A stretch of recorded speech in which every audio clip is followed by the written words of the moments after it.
각 사람은 위에 있는 권세들에게 복종하라. 권세는 하나님으로부터 나지 않음이 없나니 모든 권세는 다 하나님께서 정하신 바라. 그러므로 권세를 거스르는 자는 하나님의 명을 거스름이니 거스르는 자들은 심판을 자취하리라. 다스리는 자들은 선한 일에 대하여 두려움이 되지 않고 악한 일에 대하여 되나니 내가 권세를 두려워하지 아니하려느냐. 선을 행하라. 그리하면 그에게 칭찬을 받으리라. 그는 하나님의 사역자가 되어 내게 선을 베푸는 자니라. 그러나 내가 악을 행하거든 두려워하라. 그가 공연히 칼을 가지지 아니하였으니 곧 하나님의 사역자가 되어 악을 행하는 자에게 진노하심을 따라 보응하는 자니라. 그러므로 복종하지 아니할 수 없으니 진노 때문에 할 것이 아니라 양심을 따라 할 것이다. 너희가 조세를 바치는 것도 이로 말미암음이다. 그들이 하나님의 일꾼이 되어 바로 이 일에 항상 힘쓰느니라. 모든 자에게 줄 것을 주되 조세를 받을 자에게 조세를 바치고 관세를 받을 자에게 관세를 바치고 두려워할 자를 두려워하며 존경할 자를 존경하라. 오늘 우리가 다루게 될 로마서 13장의 앞부분은 사실 여러 가지 갑론을박이 많은 본문이기도 합니다. 사도 바울이 단도직입적으로 세상 권세에 복종하라 라고 1절부터 단호하게 말하고 있기 때문입니다. 어떻게 보면 13장부터는 본격적으로 그리스도인들이 이 세상에서 어떻게 우리가 거룩을 함께 품어내며 살아갈 것인지, 또한 그런 삶을 내 삶에 내가 어떻게 적용하며 살아가야 할 것인가를 다루게 되어 있는데, 갑자기 사도 바울이 세상 권세와 그리스도인의 관계를 설명하고 있는 이 본문이 사실 우리에게 주어졌다라고 하는 것 자체가 굉장히 생각을 많이 하게 하는 본문인 것 같습니다. 따라서 오늘 말씀을 통해서 우리가 생각해 봐야 할 것은 세상 권세와 거룩을 행하며 살아가야 하는 나의 성화의 과정과 이게 어떤 연관성이 있는지를 한번 생각해 보고자 하는 겁니다. 참고로 로마서의 말씀은 편지이지요. 그러니까 편지를 받아 읽는 수신자가 있습니다. 누구냐면 로마 교회 성도들입니다. 그런데 이들은 이방인이었지만 복음을 듣고 그리스도인이 된 이방인 그리스도인들입니다. 어떻게 보면 영적으로는 하나님의 자녀가 된 축복을 누리며 살고 있지만 여전히 이들의 삶터는 로마라고 하는 이 세상이죠. 따라서 로마 시민으로서 내게 주어진 권세를 내가 어떻게 이해하며 살아가야 되느냐, 그것도 그리스도인으로서 이 문제 또 이 연관성이 굉장히 중요하게 다가오게 된 겁니다. 당시 로마 교회 성도들은 로마라고 하는 나라 전체가 사실은 친기독교 국가는 아니었어요. 물론 시간이 흐른 뒤에 기독교가 로마의 국교가 될 때도 있었기는 했지만 지금 로마서의 편지를 받아 읽고 있는 상황은 아직 기독교에 대해 굉장히 적대적 시각이 팽배했던 상황이었습니다. 물론 그리스도인들에 대한 박해도 너무나 심했고요. 이런 상황에서 로마 교회 성도들이 갖게 되는 생각이 무엇입니까? 왜 하나님은 우리로 하여금 이런 부정한, 이런 부패한 권력 밑에서 살아가게 하시는 걸까? 하나님이 정말로 이 세상의 주인 되시고 살아계신다면 악하고 부당한 이 권력 아래서 도대체 어떻게 사는 것이 그리스도인으로서 잘 살고 있는 삶인가? 머리에 띠를 두르고 마스크를 쓰고 손에는 돌멩이와 체류탄을 들고 부당한 권력에 맞서 투쟁하며 싸워야 하는지, 아니면 세상을 등지고 그냥 산속으로 깊이 들어갈 것인지, 이런 고민이 있는 가운데 사도 바울이 한 가지 해결책을 제시해 주게 되죠. 그 해결책이 바로 권세에게 복종하라라는 겁니다. 이것이 하나님의 뜻이다라고 말입니다. 부당하지만, 마음에 들지 않지만 그 세상 권력에 복종하며 살라는 거예요. 자, 그러니까 당연히 로마 교회 성도들은 의아해할 수밖에 없었던 겁니다. 아니, 이렇게 악한 세상, 그리스도인들을 잡아 죽이고 박해하면서 그 자체를 즐기는 이런 막무가내 정부를 하나님이 세우셨다고? 도저히 이해가 되지 않는 거죠. 아니, 이해를 할 수 없는 겁니다. 하나님이 선하시고 오늘도 이 세상을 통치하고 계신다라고 한다면 말입니다. 그런데요, 사실 이렇게 정부의 반기를 들고 분만을 터뜨리는 사람들이 사실 모르는 것이 하나 있습니다. 만약에 우리가 생각하기에 너무나 형편이 없고 정의와 공의도 사라진 정부의 권력이 있다 손 치더라도 만약에 그런 정부마저 없어진다면, 소위 무정부 상태가 펼쳐지면 과연 내 안에서 나타나게 될 내 속의 악과 나의 죄가 얼마나 더 무섭고 위험한 것인지를 사실 모르는 경우가 너무나 많다라는 거죠. 참고로 남미에서 가장 작은 나라 중에 하나가 엘살바도르라는 나라입니다. 여러분, 이 나라의 이름의 뜻이 무엇인지 아십니까? 바로 구세주라고 하는 뜻이에요. 자, 그러니까 겉에서 볼 때는 구세주라고 하는 나라, 기독교 나라, 정의와 사랑이 넘치는 나라, 그렇게 보일 수도 있을 겁니다. 그런데 여러분도 아시다시피 이 엘살바도르라고 하는 나라는요, 지금 현재 완전히 무정부 상태의 나라입니다. 그러다 보니 나라 안에 법이 없습니다. 국가의 공권력이 작동하지 않는 나라입니다. 만약에 악한 정부가 사라지고 무정부 상태가 되면 여러분, 그 안에서 선한 일을 하면서 사람들이 살 것 같습니까? 매스컴을 보니까 엘살바도르의 수도가 산살바도르인데요.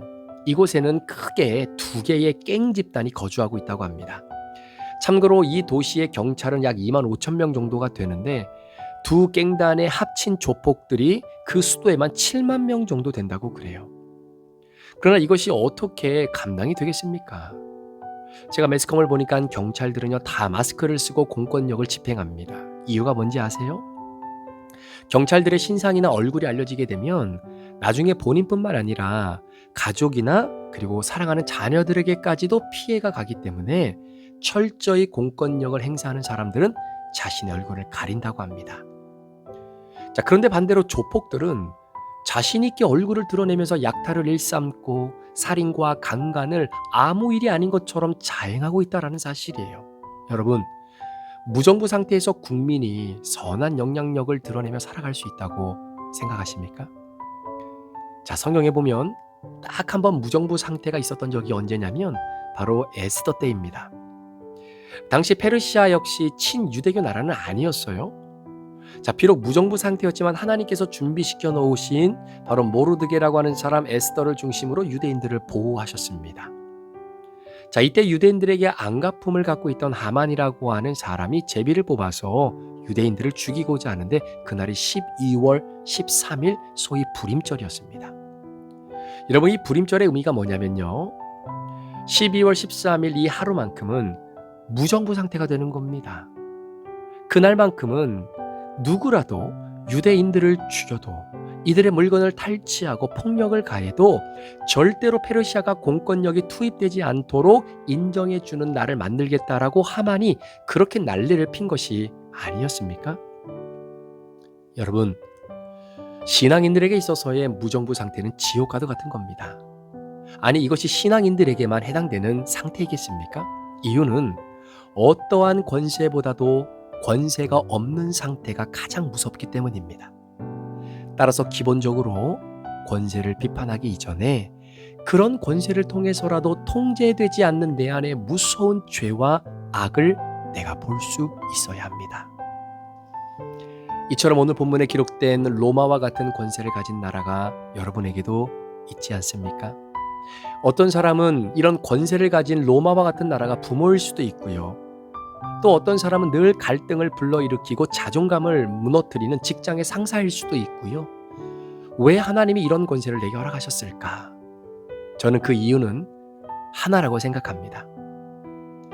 내 삶에 이런 권세가 사라질 때 내 안에 나오는 나의 죄를 먼저 볼 수 있어야 되기 때문입니다. 우리 사랑하는 브릿지 가족 여러분, 우리가 살아가는 이 세상, 좁게는 여러분이 일하는 삶터, 내가 느끼기에 부당하고 이해되지 않는 직장, 도저히 받아들일 수 없는 가정의 폭력, 하나님께서 이런 상황에 나를 있게 하신 이유가 무엇일까요? 이런 상황에서 그리스도인으로서 오늘을 살아가야 하는 성화의 과정 속에 내가 어떻게 주님을 닮아갈 수 있을까요? 우리 기억했으면 좋겠습니다. 아무리 약한 권세라고 생각해도 그 권세가 나를 제어하는 측면이 그 권세 안에는 들어있다라는 것이죠. 여러분은 권력이 뭐라고 생각하십니까? 곰곰이 권력이 뭘까를 한번 생각을 해봤는데요. 여러분, 권력의 본질은 아무래도 권력을 가진 사람인 것 같습니다. 자, 한번 보세요. 어느 사회든 권력자가 나왔다라고 하는 것은 그 시대 사람들이 품고 있는 열망에 대한 강력한 표현의 결과가 권력으로 나타나는 겁니다. 여러분, 김일성이 왜 북한의 지도자가 되었을까요? 당시 북한의 주민들의 강력한 열망보다 훨씬 더 강한 열망을 인민들이 살아가는 사회에 표현하겠다라고 노력했던 것 때문에 권력자가 되는 겁니다. 김일성은 모든 인민들에게 흰쌀밥과 고깃국을 먹게 해주겠다. 그게 모든 인민들이 품고 있었던 그들의 열망이었거든요. 그 열망을 한데로 모아서 그 열망을 표현해 줄 수 있는 그 열망과 열정을 갖고 있는 사람의 심령 속에서 겉으로 드러나는 하나의 표현의 결과가 그게 권력이에요. 따라서 내가 열망했던 소원의 통치를 받는 것이지 여러분 사람에게 통치를 받는 것이 사실은 아닙니다. 그렇지 않습니까? 여러분 이스라엘의 초대 왕이 왜 다윗이 되지 않고 사울이 됐을까요? 다윗이 되었으면 좀 상황은 달라지지 않았을까요? 이유가 있습니다. 사무엘 선지자가 그렇게 이스라엘 백성들을 만류했음에도 불구하고 사울의 통치를 백성들이 간절히 열망했기 때문입니다. 하나님을 경외하는 신앙 좋은 사람이 아니라 그저 내가 봤을 때 잘생긴 사람, 키가 큰 사람, 그리고 몸이 좋은 사람, 그래도 한 키가 더 커서 왕으로서의 어떤 신체적 조건을 갖고 있는 그 사람의 통치를 백성들이 열망했기 때문입니다. 이처럼 하나님의 통치를 받는 사람이 있는 반면에 세상의 통치를 받는 사람이 있어요. 통치를 받는 것을 통해 나의 회개를 끌어내는 것이 바로 권세 있는 자들에게 복종하는 것, 그것이 하나님의 뜻입니다. 내가 그 권세를 열망함으로 인해 당하는 고통이 만약에 내게 있다면 그 고통은 당해야 하는 겁니다. 그럼 이런 질문을 한 분도 계실지 모르겠어요. 목사님, 그럼 그리스도인들은 어떠한 권세에도 늘 굴복하고 아무런 저항도 하면 안 됩니까? 정답은 아닙니다. 성경에 보면 잘못된 권세에 저항하는 사람들의 이야기가 있어요. 예를 들어 여러분 다니엘은요, 우상 숭배를 해야 된다라고 하는 그 법이 통과된 것을 알고 있었습니다. 그게 그 나라 페르시아뿐만 아니라 바벨론의 법이었어요. 그게 권세 있는 자들이 내린 법입니다. 그런데 다니엘은 오히려 사람들이 보도록 예루살렘을 향해 창문을 열고 하루에 3번씩 기도했습니다. 출애굽기에 보면 바로가 2살 아래의 사내 아이는 태어나는 대로 다 죽이라고 법으로 공포를 했어요. 그러나 산파는 모세를 살려둡니다. 오늘 말씀 1절처럼 모든 세상의 권세는 하나님으로부터 온 것이 맞습니다.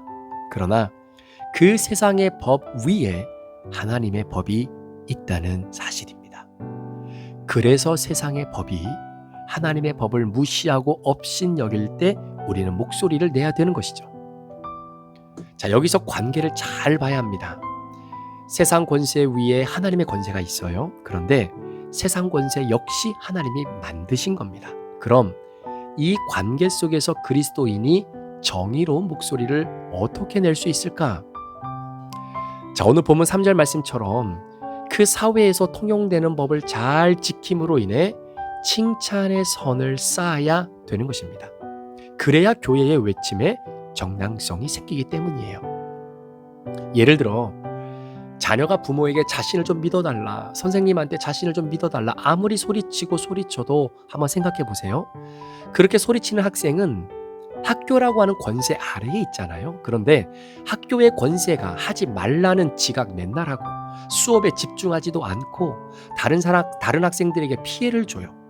그리고 학생으로서 학교의 권위 아래에 있기 때문에 학교의 권위가 하지 말라라고 하는 행동들, 예를 들어 약을 한다든지 총기를 휴대한다든지, 아니 이렇게 권세에 굴복하지 않는 그 학생이 자신을 믿어달라고 하는데 학교 권세 아래에 법을 잘 지킴으로 인해 쌓여진 칭찬이 없는데 누가 믿어주겠습니까?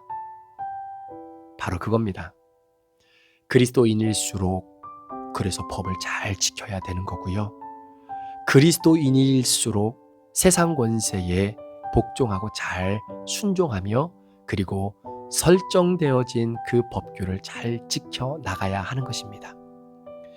교회가 세상의 목소리를 내려면 교회가 세상 속에서 지켜야 할 법들을 잘 지킴으로 인해 칭찬의 선을 쌓아야 되는 것이죠. 여러분들은 세상으로부터 칭찬의 선을 많이 쌓아 놓으셨습니까? 회사에서도 회사의 권세에서 자기 역할 최선을 다하고 칭찬의 선을 쌓는 사람의 이야기를 신빙성 있게 듣고 바라봐 주듯이 우리 그리스도인들이 이 부분을 놓쳐서는 안 될 것입니다. 오늘 하루를 살아가시면서 하나님이 허락하신 귀한 세상의 권세, 우리가 순종하고 함께 따라야 할 책임과 의무가 우리 가운데 있습니다.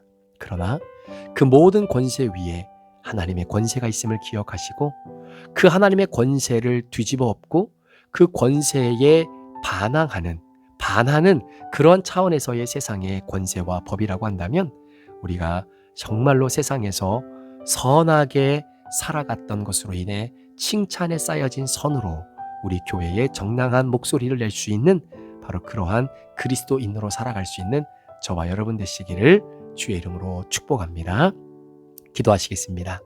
하나님, 우리 사랑하는 귀한 성도들 오늘도 우리에게 주어진 삶의 터전, 세상의 권세 아래에서 오늘도 살아갑니다.